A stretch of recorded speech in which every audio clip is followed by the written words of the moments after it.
Bonjour à toutes et tous, c'est les énergies du week-end avec l'oracle des animaux de Secret d'étoiles. Enfin, c'est, je pense que c'est plutôt aux éditions Secret d'étoiles. Je suis pas sûre. Chaque fois, je relis les boîtes et les. Hop, je suis avec vous. Oui, si, c'est Secret d'étoiles.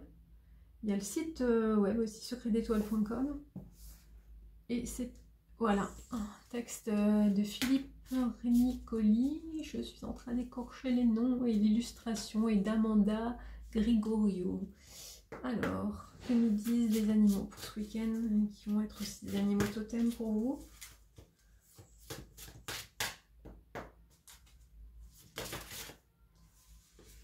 Je pense que ça va parler à beaucoup.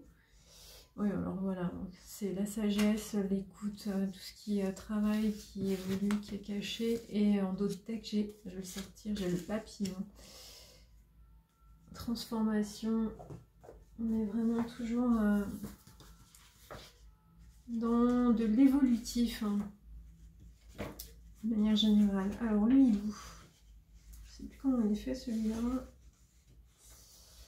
Et bah tant pis, je vais chercher, vous avancerez la vidéo pour vous épargner le temps d'attente.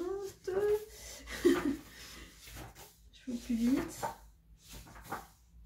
Le hibou. Mon royaume est l'obscurité. Le message du hibou nous interroge sur notre façon de déjouer l'obscurité. Le regard du hibou. Avec cet animal qui voit dans la nuit, il est question de ne laisser personne agir dans l'ombre, y compris nous-mêmes, car il y a partout un hibou qui veille et qui voit. De plus, grâce à son cou pouvant pivoter à 270 degrés, sa vue est panoramique. Cela nous invite à ne pas nous contenter d'un seul angle de vision.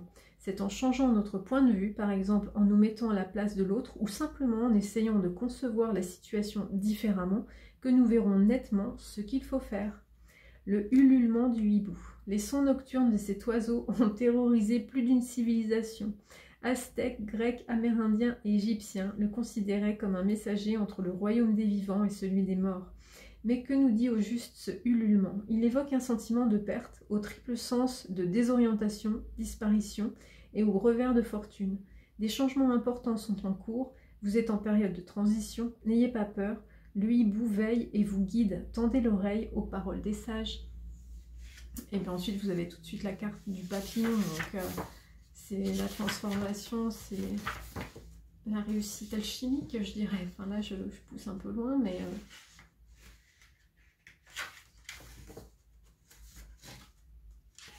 Le papillon. Par ma métamorphose, j'embellis le monde. Le message du papillon est en rapport avec la transformation personnelle et notre faculté à apporter du positif autour de nous. De la chenille à la chrysalide, il est important de respecter les périodes de latence, se retirer de l'agitation sociale, se replier dans un cocon protecteur, en général son foyer, son cercle intime, prendre le temps de réfléchir et de se retrouver sont des étapes nécessaires pour amorcer une grande transformation. Des changements sont en cours, mais ils restent pour l'instant cachés aux autres. Sachez ne pas brûler les étapes. Le but est de devenir une belle personne qui ravira les autres par sa seule présence, mais cela sous-entend d'abord se parfaire soi-même. De la chrysalide au papillon, un processus de métamorphose personnelle est en cours et il est temps de retourner dans le monde afin de montrer aux autres ce que vous devenez. Sortez de votre zone de confort ou de votre isolement pour tester concrètement vos possibilités, à commencer par votre capacité à apporter du bonheur et de la beauté autour de vous. Je vous souhaite une belle transformation. Prenez soin de vous.